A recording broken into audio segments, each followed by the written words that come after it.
Way back in 2013, the original release of this game, developed by Starbreeze and now Hazelight director Josef Fares, did something few games ever have. It made me cry. Video games are, for many people, an escape, a chance to live through adventures and activities we could never do in the real world. But I can count on one hand the number of games that have truly made me emotional. Plenty have made me laugh or feel frustrated and even elated, but rarely something as deep as sadness or hope and gratitude. Just in case you missed this game the first time around, developers Avant Garden have given the decade-old Brothers: A Tale of Two Sons a loving makeover so that you can enjoy this classic title all over again.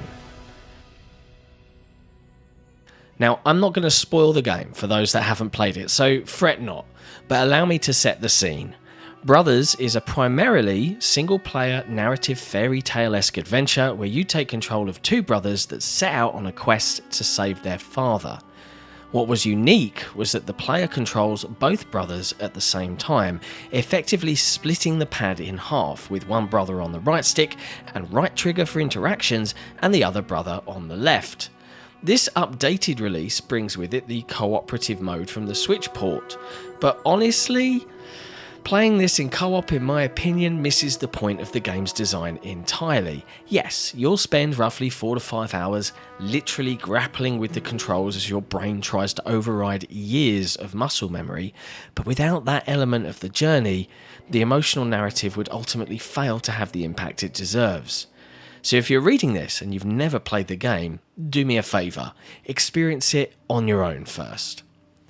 Brothers: A Tale of Two Sons Remake has a fresh new look, and the visuals and revamped cutscenes really do look great.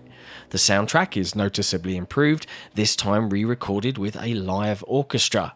There's HDR support, some lovely lighting and texture work, and depth of field throughout. It's a really pleasant experience on console. There's even a performance mode for those that need 60 FPS, though the game became noticeably fuzzier on my 86-inch LG. There's also been a bit of an adjustment or tightening to the controls, but there's still plenty of opportunity for your brain to really confuse you. For some reason, I always preferred keeping the younger brother on the right and the older on the left. It just made more sense to my brain that way. Regardless, there'll be plenty of occasions where you'll accidentally let a brother fall to his death by letting go of the wrong trigger, or find one of the brothers walking into a wall because your brain forgot what to do. Throughout the adventure, the brothers will work together to overcome obstacles, climb, avoid, and even help a few people along the way to make the journey and get the cure their father needs. There are giants, trolls, and fearsome creatures to contend with, and like all good fairy tales, a few surprises await them. The gameplay puzzles are relatively simple and the interactions equally so, and for good reason. Juggling both characters on a single pad, despite however odd it initially feels, is a deliberate design decision that I guarantee you will absolutely pay off come the end of your journey. To say any more would delve deep into spoiler territory, but suffice to say, Brothers: A Tale of Two Sons Remake is still a journey worth taking, and remains a shining example of how gameplay and narrative can combine to produce something that only this medium can provide. However, fans of the original will find little new here outside of a nice coat of fresh paint and some easy to obtain achievement points. Thanks for watching. If you enjoyed this review, be sure to hit like, hit subscribe, and if you really love what we do, head to patreon.com/XboxEra where you can support us directly. And we'll see you next time.